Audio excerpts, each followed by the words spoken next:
Hello students. आज हम पढ़ेंगे भाषा, लिपि और व्याकरण के बारे में। भाषा क्या होती है? अगर हम सिंपल लैंग्वेज में बोलें तो मन के भावों को बोलकर या लिखकर प्रकट करने का साधन भाषा कहलाता है। संसार में सभी प्राणी अपने अपने ढंग से अपने भावों का आदान प्रदान करते हैं, किंतु केवल मानव ही एक ऐसा प्राणी है जो अपने भावों का आदान प्रदान स्पष्ट रूप से वाणी द्वारा बोलकर कर सकता है। वह जिस साधन के द्वारा अपने भावों का आदान प्रदान करता है उसे भाषा कहते हैं।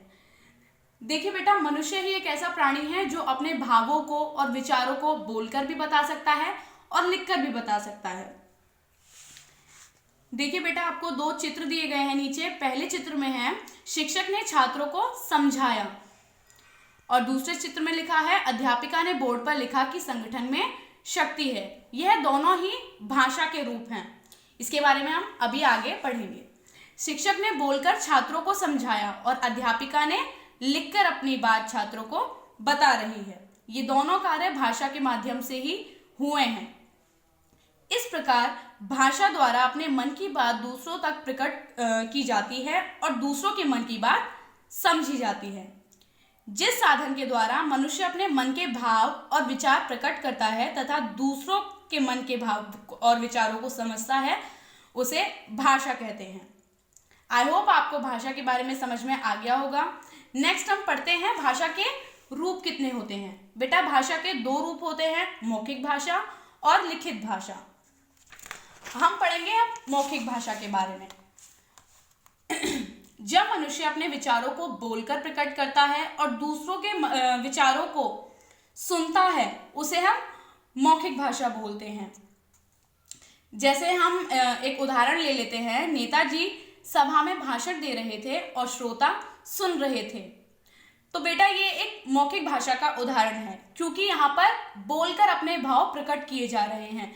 इस वाक्य में नेताजी ने बोलकर अपने मन के विचार प्रकट किए हैं और श्रोता ने सुनकर नेताजी के मन के विचार जाने हैं। यह भाषा का मौखिक रूप है। नेताओं द्वारा दिए जाने वाले भाषण, प्रार्थना सभा में की जाने वाली घोषणाएं, टीवी और रेडियो पर सुनाए जाने वाले समाचार, यह सभी मौखिक भाषा के अंतर्गत आते हैं।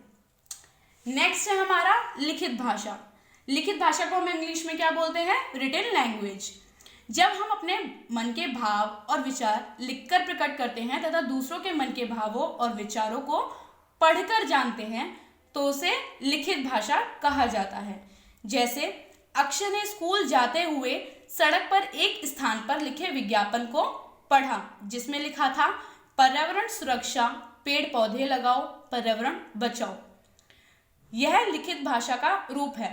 बेटा, लिखित भाषा का मतलब यही होता है जब अपने मन के भावों को और विचारों को हम लिखकर बताएं और दूसरा कोई उसको पढ़कर समझे, उसको लिखित भाषा कहते हैं।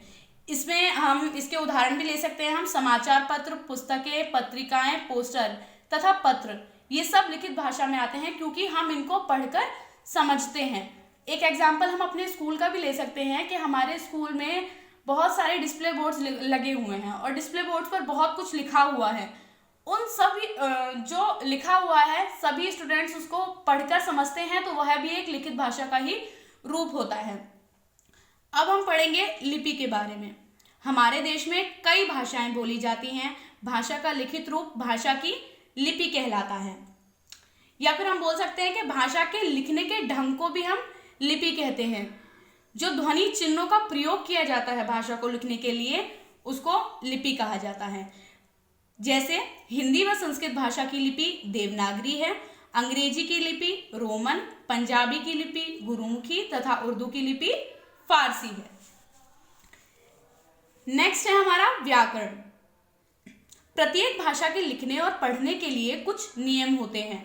नियमों का पालन किए बिना हम किसी भी भाषा को नहीं सीख सकते हैं। व्याकरण हमें यही नियम सिखाता है।